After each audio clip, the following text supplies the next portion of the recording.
Let your kids run wild. No rules, no structure, no chores, no expectations.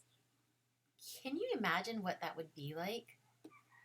What kind of adults your kids would grow up to be? Just kidding. Aloha and mahalo for tuning into my discussion, Raising Limitless Children, Fostering Emotional Intellect and Intelligence in Children.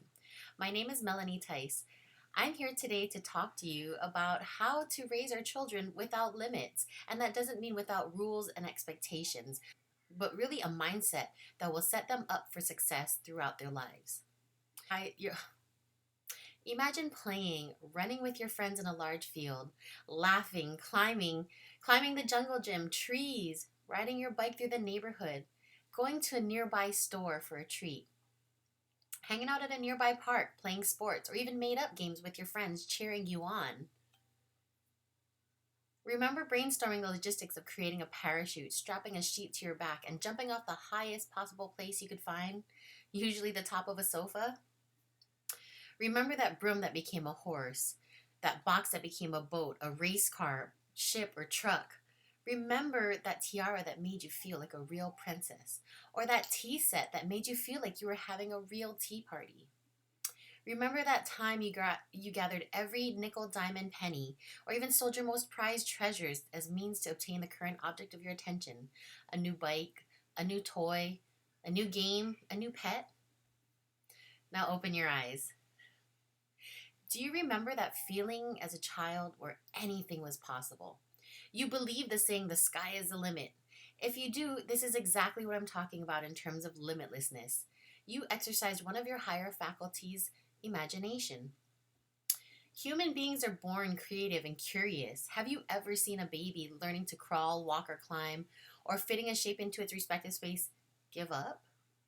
They are determined, they are persistent, they are so focused, even hyper focused on the goal, the task at hand, and they don't fear failure yet.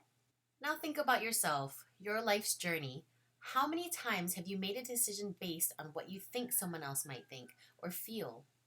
It may have been the college you chose, the job, the art class versus that college credit course, the person you chose to date or even marry, moving out, where you choose to live.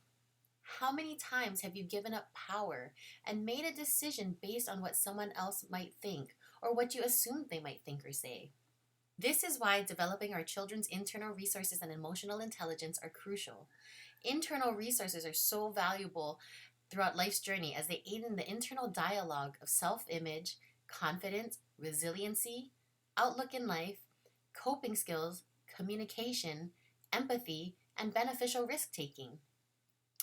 Failure, fear, anxiety, those are learned thought patterns and behaviors. But where do these ideas come from? Dr. Bruce Lipton shares that 95% of what we do and how we think comes from the subconscious programming we receive. From conception through age 7, we are like sponges. Everything we know about the world is from observation, direct and indirect instruction from those around us, and on the larger scale, we learn from the social pressures and societal norms around us within our communities. How many rules and social norms do we learn without someone iterating the exact rule or standard for us? Hundreds? Thousands? Can we even really count? During these crucial years, our paradigms are developed. Our sense of self confidence, our perspective, and general outlook on the world, the life we live, the people around us, these programming and paradigms are loaded into our brain and our lives simply by living and reside in our subconscious mind. 95% of our doings come from pre existing programming. Only 5% of the time are we making conscious decisions and choices in our world. Because of this programming, learning by default, we often end up carrying destructive beliefs with us. Here are just two types of destructive beliefs that are predominant in our daily lives. Unhealthy beliefs about ourselves, most evident as low self-esteem, low confidence, when we feel sorry for ourselves, self-pity, when we start to magnify our misfortunes and ask, why do these things keep happening to me? This is when we victimize ourselves. This keeps us stuck. We are not solution-driven and we can't do much to progress when we're in self-pity. The second unhealthy belief is unhealthy beliefs about others. Do we believe that people are honest or untrustworthy? In in those moments when we lose our temper, or we get overly frustrated, overwhelmed, do we find ourselves saying it's because of someone else's actions or words? Do we feel like we have to do something? We're obligated. And when we say we lost it because of someone else, we give our power away.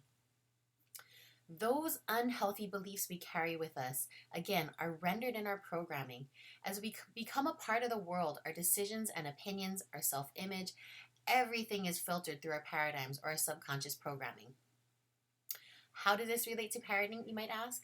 As parents, our goal is to ensure that we are raising contributing members of society, individuals who are autonomous, strong, successful. That's the vision, mission, and goal, right? But how do we do this? Again, this is not necessarily by means of direct instructions. As parents, we are often implicit of something explicit.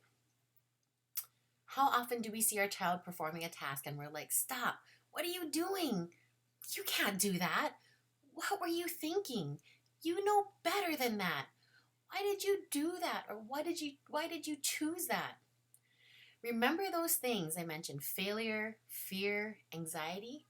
Because of our goal and our mission and our purpose as parents, to raise autonomous, successful little people, we inadvertently create dichotomies and constructs for our children by creating the idea of failure, which contributes to those feelings of fear and anxiety. Raising kids is a big deal, a big responsibility. We are more than we like to admit worried and stressed about how our kids are going to turn out as adults. But what about the here and now? You may be saying at this point, well, that's not what I meant to do. Of course not. We want the best for our kids. It's really just an unfortunate byproduct of being a concerned parent. Because we are at a higher level of consciousness and awareness, we have life experience, we often transfer our expectations, our fears, and our worries directly to our children. Now, I'm not saying we shouldn't have standards, and expectations for our children. These are vital in creating the structure and goal attainment for a growing child. But let's take a different view for a moment. Those simple reactions that I mentioned above, like, why did you do that? They make our children question themselves. Why can't they do that?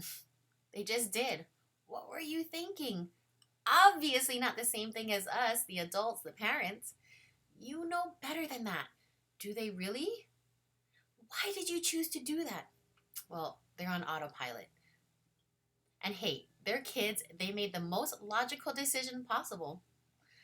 These are the seeds of question that cause our children throughout their lives to be wary of judgment, failure, perceived or not.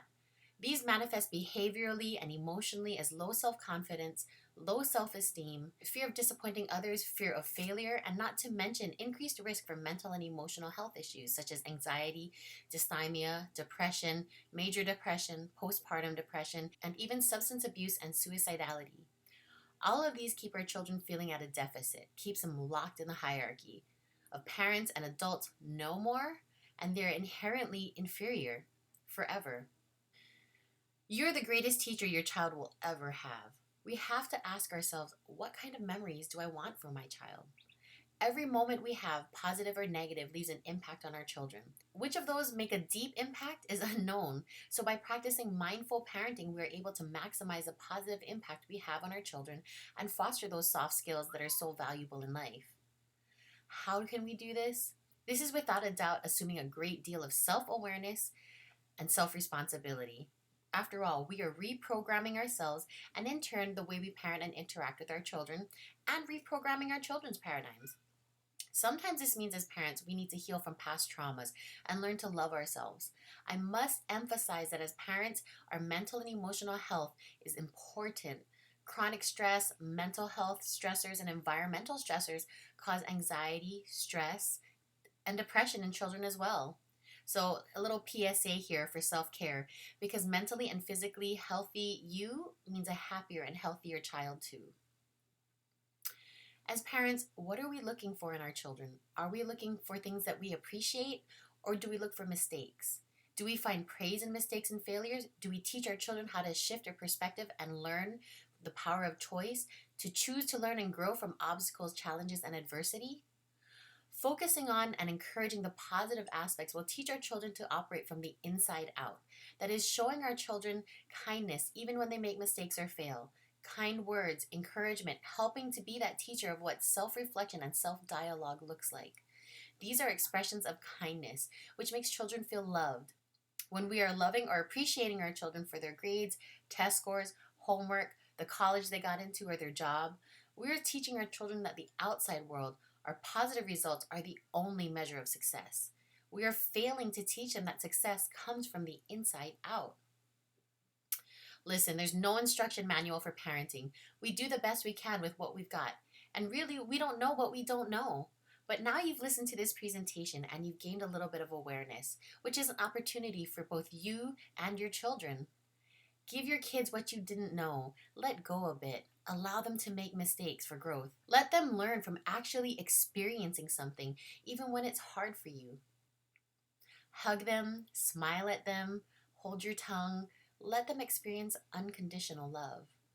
Give yourself and your children the gift of being there, of the gift of time. Forgive, apologize, say I love you more, create loving memories. Teach them they are important by following through, listening, creating trust. Do what you say and say what you do. Own up to what you don't. If you change your mind, say so and why. Create understanding. Foster confidence by supporting them and encouraging them to be themselves, to be true to themselves and their nature. You're risking everything by standing still. By indecision, every moment that passes is gone, so make the most of the present.